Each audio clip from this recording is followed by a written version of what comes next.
My name is David Sung. I'm the president of Nicola Wealth Management.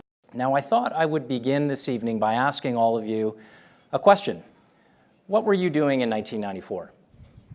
Now, 1994, or 25 years ago, actually happened to be my first year in the wealth management business. Now, looking at a few of the youthful faces here in the crowd, some of you may not have even been born yet in 1994, but for maybe the vast majority of the people here tonight, what do you remember about that year? Now, I'm no historian, and I'm sure it could be said about just about any year, but 1994 happens to be a somewhat seminal year as far as certain news events goes. 1994, NAFTA was established. In 1994, Nelson Mandela was inaugurated as South Africa's first black president. And in 1994, a gentleman by the name of Jeff Bezos founded Amazon. 1994 was also a pretty big year for pop culture. The television series Friends debuted in 1994. The movies Pulp Fiction and one of my personal favorites, Shawshank Redemption, were released in 1994. And 1994 also marked the 25th anniversary of the Woodstock Festival, which brings me to the point in another 25th anniversary. You see, 1994, or 25 years ago, marks the year in which my business partner, John Nicola, first opened the doors to what was then called the John Nicola Financial Group.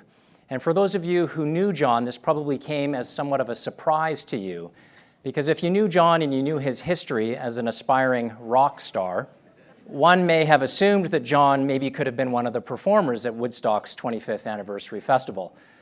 But all joking aside at John's expense, and in all seriousness, I wanted to take this moment to commemorate this milestone for us because 25 years marks a quarter century of us building and growing our business.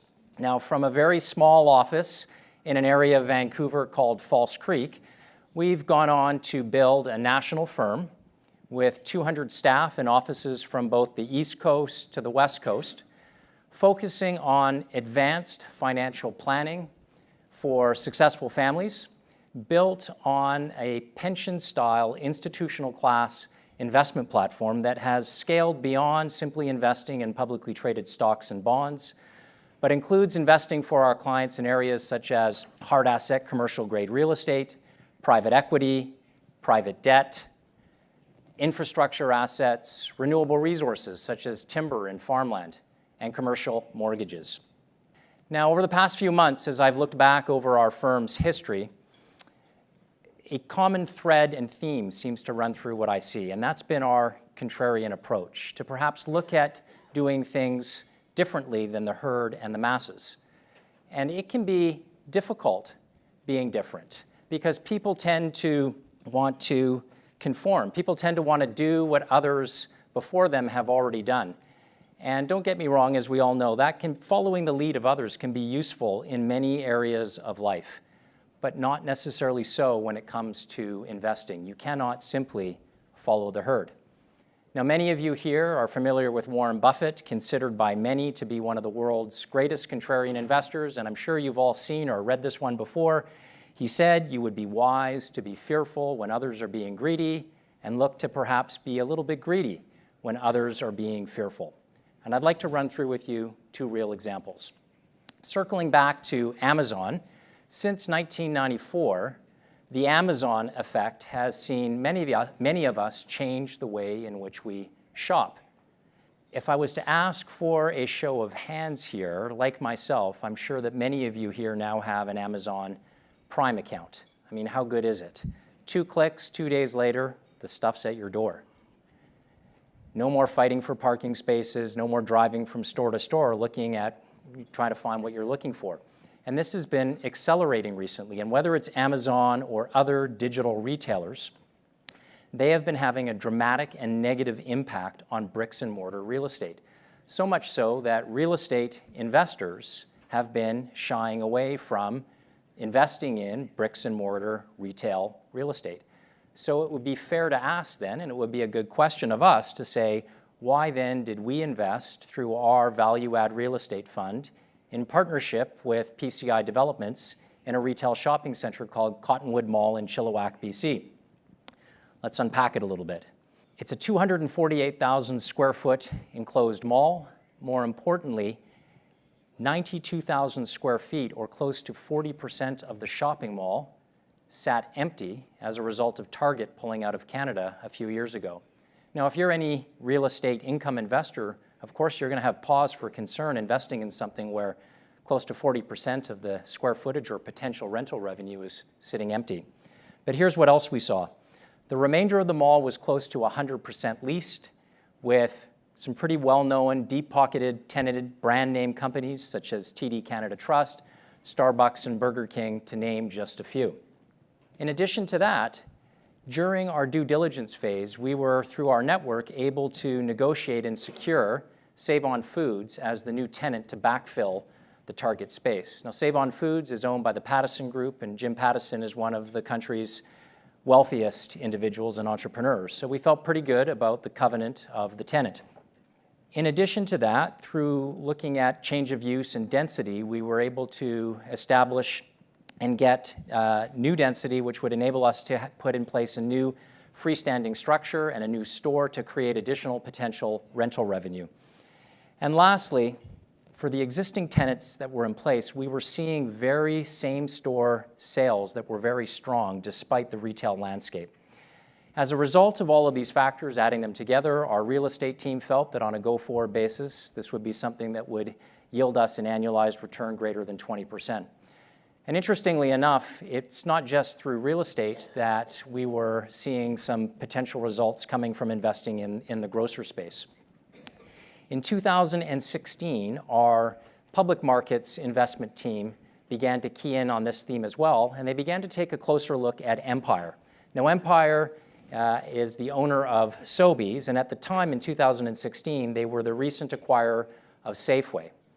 The challenge, of course, is that analysts and retail investors and all investors were quite negative on the Empire name, and rightly so, because they had fumbled the Safeway integration.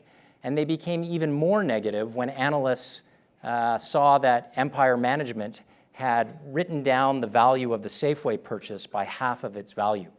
Lastly, on December 14th, 2016, Empire's management came out and announced that their quarterly results were much worse than expected. In fact, on December 14th, 2016, at the close of market, they announced that same-store sales had declined over 5% in Western Canada, and as a result, over the next 2 days, the stock declined by over 20%. By noon of the next day, on December 15th, Sean Oy, one of our portfolio managers, wrote to the team, and he said, "Quarterly results have been much worse than expected. Same-store sales have declined 5% in the West, 2.6% overall. The stock is down over 16% this morning." He said, "Overall, this could be an ideal name to write put options on. Our tactical high-income Canadian fund could write the April puts, which would provide a 17% annualized premium." By the end of 2016, no one was shopping the Empire stock. Stock market analysts were negative on the stock. Public investors were negative on the stock. Empire's investing aisles were empty.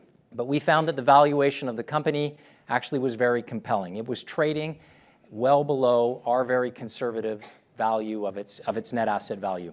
Overall, we felt that some of the issues were in fact short-term and that the introduction of a new CEO would be positive and would be able to turn around the Safeway integration. In essence, we updated our Empire sum of the parts model and concluded that the share price just didn't make sense given the underlying value of the assets. So what has Empire's performance been like since this fateful reporting period? Now, 1 year or a little over a year makes a pretty big difference. Everyone loves the Empire stock now. Analysts love it. Investors love it. The investing aisles for Empire are full again. Now, for us, being contrarian and timing this investment has made a pretty significant difference to the performance of our tactical Canadian high-income fund. Since December 16th, 2016, Empire's returns have absolutely crushed the Canadian stock market return and that of its two largest competitors in the space, Metro and Loblaws. You can see that Empire's performance over that period of time is up over 99%, compared to 21% and 11% for its competitors, and a flat and slightly negative return for the Canadian stock market over that period of time. Now, being contrarian for us goes beyond just investing. It means looking at all aspects of our business differently. It led us many, many years ago to become one of the first firms in Canada to move away from charging our clients commissions and adopting a solely fee-based model, something only other firms are beginning to look at now. And even more recently, the Canadian Securities Administrator had to enact legislation to force banks and investment firms to begin disclosing to their clients on their statements exactly how much they're paying for commissions and investment expenses, and also to force them to disclose how the investments themselves are actually performing. Transparency, from our perspective, is fundamental to what we do for our clients, and it's been part of our reporting model since the inception of the firm.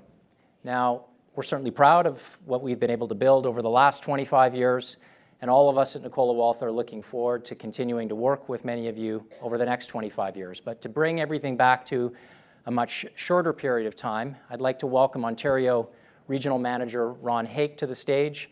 Ron's going to share with you his perspective on what occurred over the 2018 year and what all of us have to look forward to in 2019 and beyond.